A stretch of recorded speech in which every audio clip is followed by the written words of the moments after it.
Hey everyone, and welcome. Today, we're gearing up for a climb. We are absolutely tackling Osu, Catch the Beat, and this is going to be your guide to reaching that summit, whether you're just starting your journey or you're kind of stuck on a tricky plateau. All right, let's start the ascent. So, have you hit a wall in OSU Standard? Or maybe you're just hunting for a fresh way to test your skills?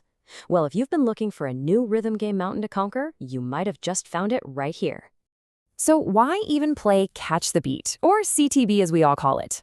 Look, there are some really great reasons. First off, the player base is smaller than Standard, so that path up the rankings, it's a little less crowded. It's also way more forgiving on your gear. You don't need some fancy mechanical keyboard to be a top player. Plus, the performance point system is pretty generous. And honestly, sometimes the best way to break through a skill plateau in one mode is to go and conquer a different one. Okay, every big climb starts at base camp, right? It's where you gather your supplies and figure out what the goal is. So before we really start climbing, let's just make sure all our fundamentals are rock solid. The very first thing you gotta understand is performance points, or what everyone just calls PP. This is basically the game's way of measuring your skill. Every high score you get on a ranked map earns you PP. So the bottom line is, more PP equals a higher rank. That's our target. Simple as that.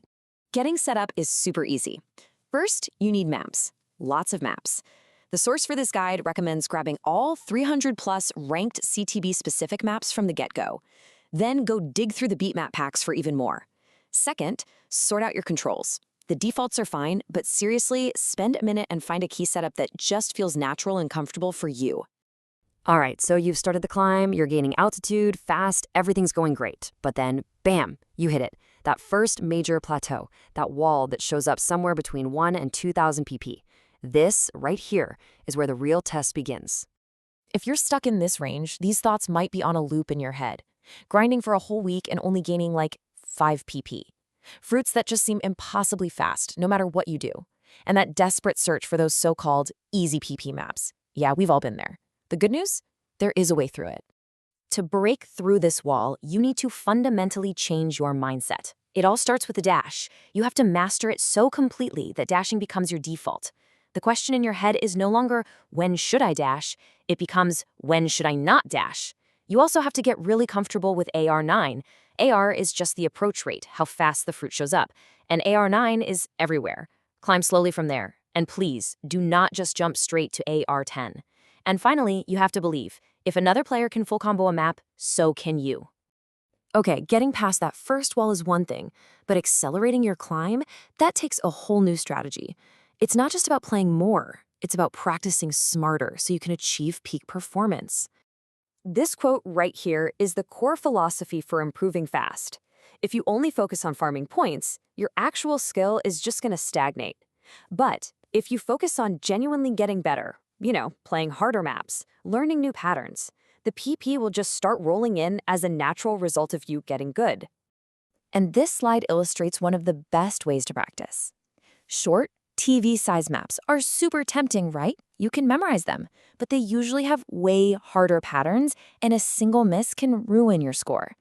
Long maps, on the other hand, build your focus and tend to have easier patterns. The source is crystal clear on this. Focusing on long maps is the key to improving faster.